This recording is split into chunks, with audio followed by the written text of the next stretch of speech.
Hey guys, good morning. It's Becky Bamboo. Today is Wednesday, April 6th, 2011. I wanted to do a little update and I had a couple things on my mind I wanted to talk about. Um, that's always scary, right? Because it's probably going to be a long video, like every other video I do.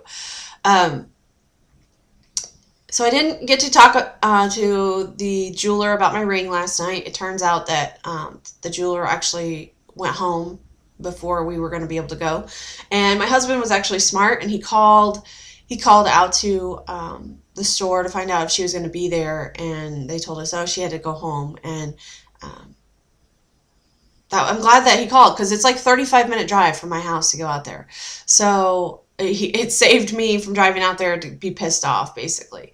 So I'm thinking today I may just call out there because it's not close. So I may just call out there and see if I can talk to her. She's going to be there all day, and just, maybe do some discussing over the phone. As much as I'd rather do this in person, it takes a lot of time out of our day to do it. And my husband really kind of wants to be there, which means we have to do it in the evening.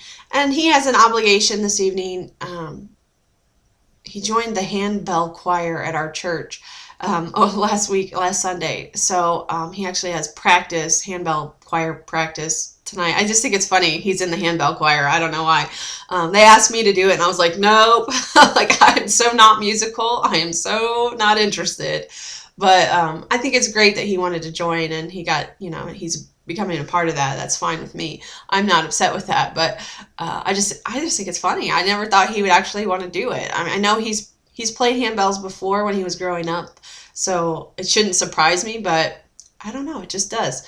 So anyway, he's got an obligation tonight, and it's kind of going to be a problem for us trying to get over there, I think. So I don't know. I think I may try to call. I don't know exactly what we're going to do yet. But anyway, that's the update on that. I don't know anything about the ring. I'm praying that they let us exchange, trade it out, trade in. I don't know, whatever. We'll see.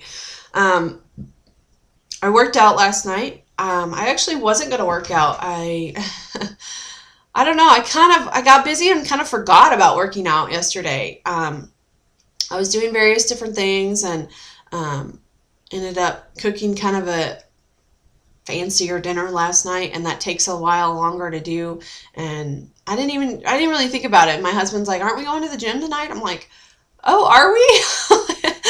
I was like, I guess. And he's like, yeah, I want to go climb. And I was like, okay, then I guess we're going to the gym. So that worked out good. It's nice to have days like that where he really wants to go, and it kind of makes me go, because I'm not going to just sit at home while he's at the gym. I'm not built that way anymore.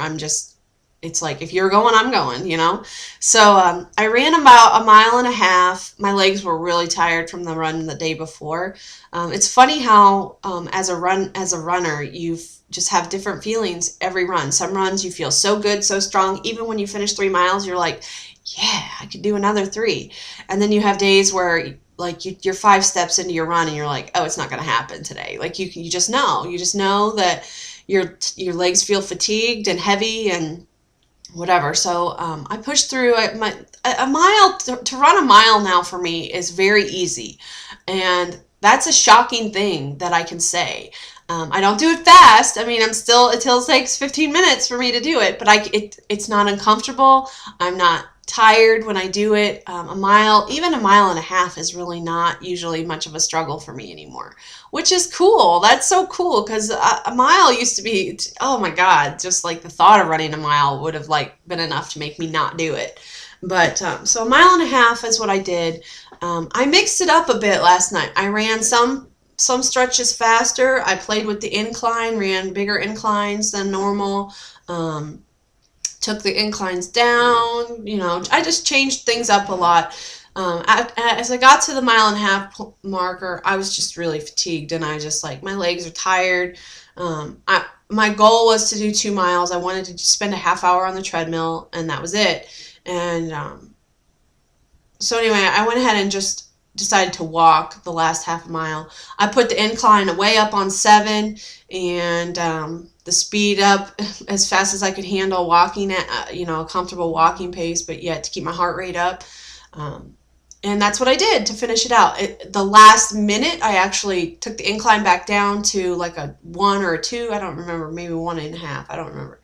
And I ran at a 5.0 for the last minute. I can remember a time running at a 5.0 for like 30 seconds and like feeling like I was going to die. Like that was so fast to me. Now I did today or yesterday I did a minute sprint at 5.0, and I definitely know I could have run longer than that. I wasn't like super out of breath and I wasn't super uncomfortable. Yes, it's a lot faster than I normally run, but I think it's good for me to start challenging myself more with adding in some speeds here and there, and that's what I did yesterday. And actually, I had a little bit more fun on the treadmill doing that. Running on the treadmill gets boring after a while. Let's face it; it's kind of the same thing over and over and over and over and over. But I varied the inclines and the speed a lot throughout the run, and I think it was just kind of fun. It was something different to do. So anyway, I did that, and then I lifted weights. I said I wasn't going to lift weights again because I did a Monday, but I needed to do something to fill the void of time while I was going to be at the gym anyway.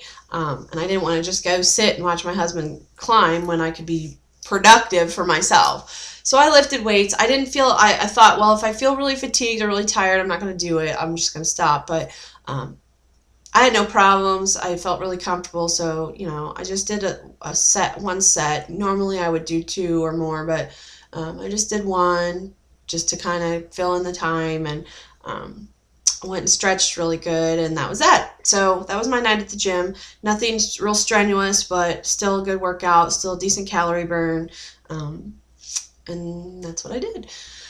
I had something kind of fun happen a couple days ago, and I keep forgetting to mention it. And I'm really kind of excited about this opportunity, and I wanted to share it with you guys. I'm friends on Facebook with pretty much my whole surgeon's office and staff. They all have individual Facebook pages, and they also have, my surgeon has a Facebook page, and his company, his office has one, and various different things. But I'm friends with all of them, and they're all so great to me. It's pretty much all girls that work in the office aside from the surgeon, and they're all so nice to me about what I've been doing and how I'm doing with my weight loss and everything else. And they usually leave comments on my exercise posts and on my pictures and various different things.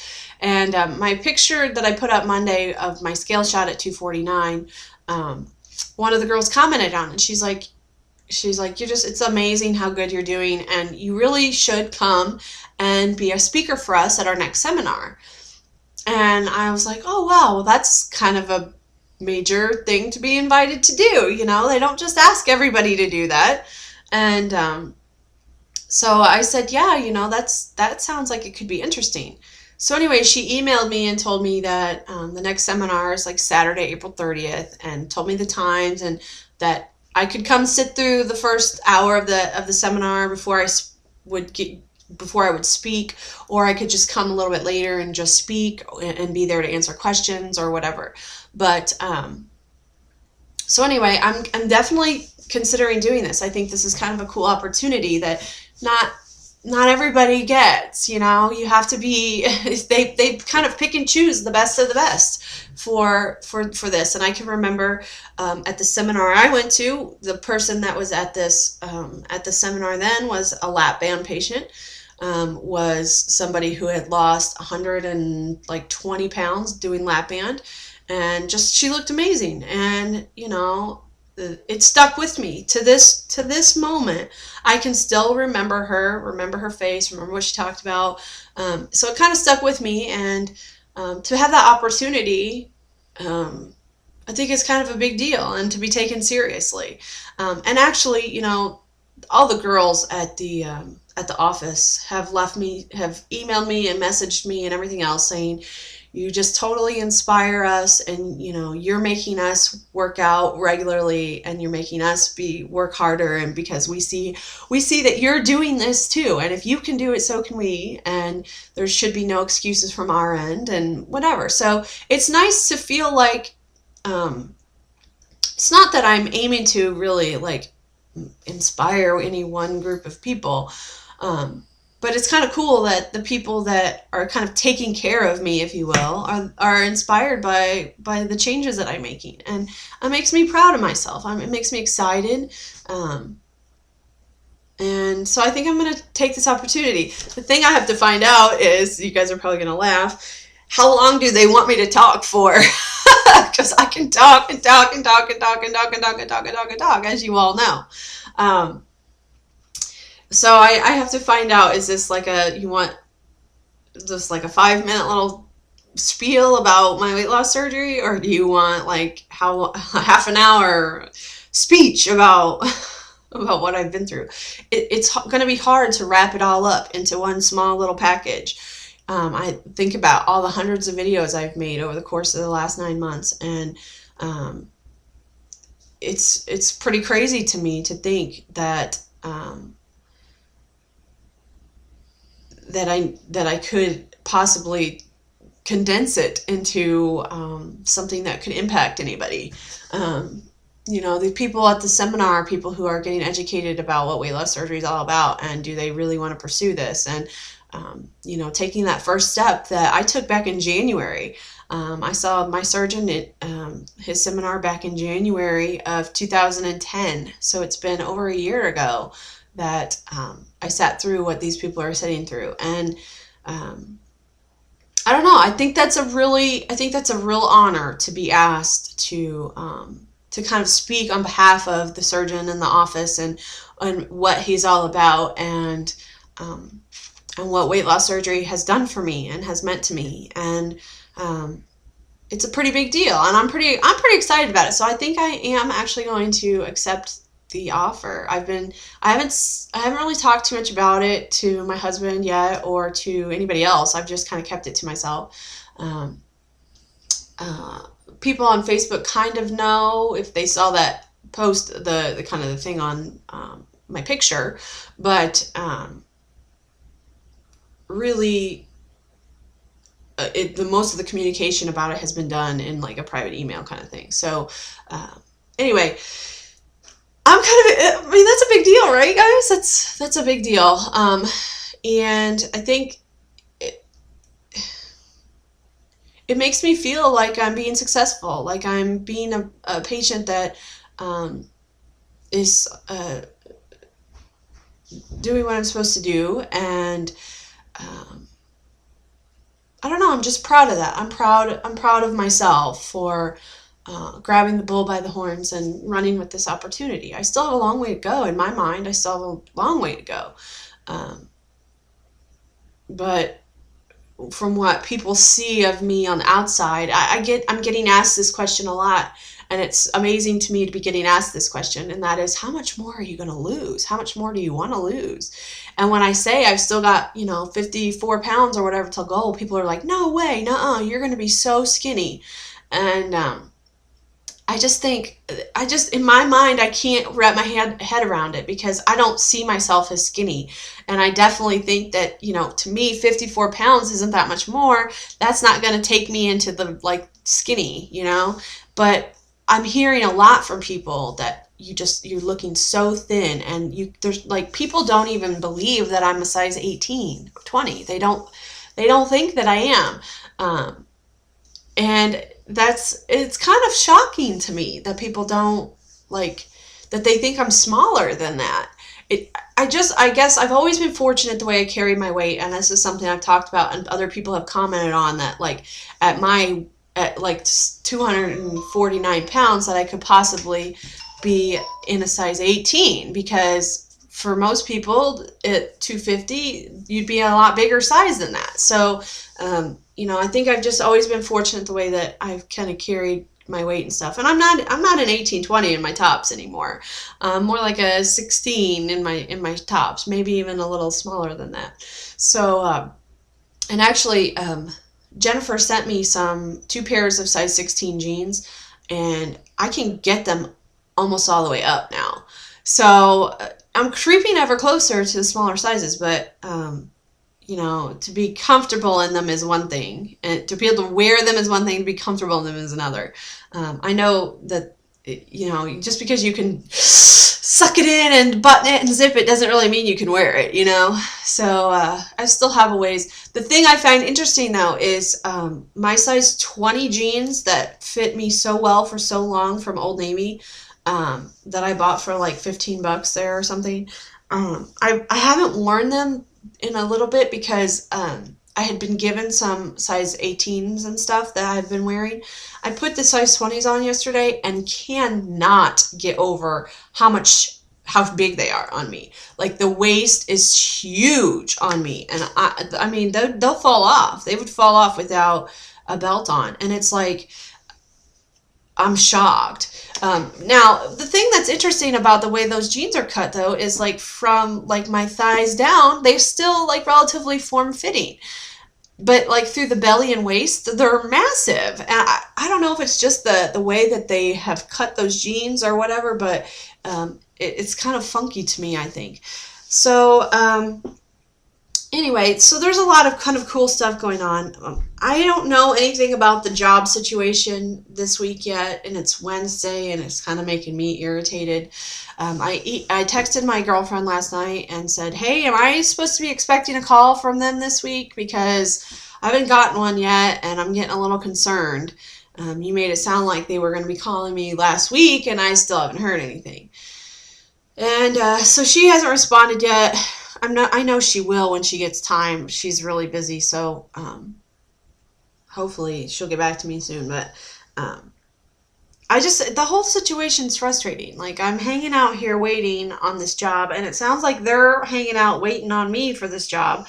I can't make it happen. They're the ones that have to do it. So I don't know. I would really like to to see it like come to fruition, I guess, that they just call me in and we can get the ball rolling on it. I'm getting antsy. I'm finding that I'm getting very stressed about even working out during the middle of the day. I'm having a hard time with, because I feel guilty that I'm not working. And that's stressful. That's really stressful, I don't know. But anyway, today is supposed to be a beautiful day, and I'm going to take advantage of it. I'm going to get out and run and bike both today. I know I've run the last 2 days. I don't really care. I don't get days like this to run all the time. So I want to take advantage of it while I can. And, I'm trying to keep my miles up throughout these next several weeks, up into the 5K. I want to keep my mileage up so that my legs are nice and strong come 5K day. And I don't really think even at this point that I have much to worry about, but I don't want to just like stop running, because for one, I would miss it, but also just because that would be kind of stupid. It was interesting. I was talking to my dad last night, yesterday afternoon, about my ring situation, and he's doing this 5K as well in May with me, and I'm really excited about that. I'm glad he's doing it. But it sounds like he's really struggling with his training. He's actually going to go on a backpacking trip like the week after this 5K. So he's having to cross train with backpacking. So he's running sometimes, and then he's also carrying a 35-pound backpack or whatever. I don't know, maybe it's more than that, 50 pounds, I don't know, on his back, and doing hikes and stuff. So he said he's having a hard time with his legs. His legs are just like not strengthening the way he wants them to, and it's been a long winter, and he likes to get out and run and do stuff like that. And through the winter, he doesn't have a treadmill. He doesn't belong to the gym, so he just doesn't have anything to do. And so he told me he was thinking about buying a treadmill. And I just think it's funny to hear my dad say that. And I'm like, man, I'm so jealous. I'd love to have a treadmill at home too, but, they're kind of expensive. So anyway, I just thought it was kind of interesting to hear him talk about how his training wasn't going well. And I'm just like, I feel like my training is like good. Like, I feel really good about my 5K right now, which is cool, because this will be the first time I've ever run anything with anybody. Because the joke in my house used to always be elephants don't run. It used to be, fat people don't run. And that's what my brothers would say. And like, that was just kind of the way it was. Like, even playing softball, like I would get harassed because of how slow I was, and running the bases and whatnot. And so this is going to be a really good time to be out there. My younger brother's going to be doing it. My sister-in-law is going to be doing it. It's just going to be a lot of fun to have family with me who have not seen me do anything like this before. And I want to show them how strong I really am. I want to show them that just because I'm 250 pounds still, or 249, I can do it. I can do it the same as everybody else out here. It may take me longer, but I can still do it. And I'm so excited about that. I'm so excited about it. So anyway, a lot of random stuff in this video. I know, I'm sorry. I'm going to wrap it up. It's 20 minutes long. I need to stop doing 20-minute videos. That's what I need to do. So I will update you guys about the ring situation as soon as I know anything, and the job situation, and I will for sure let you know whether or not I decide to do this speech at the end of April. So that's it for me. I hope you guys have a wonderful day. Bye.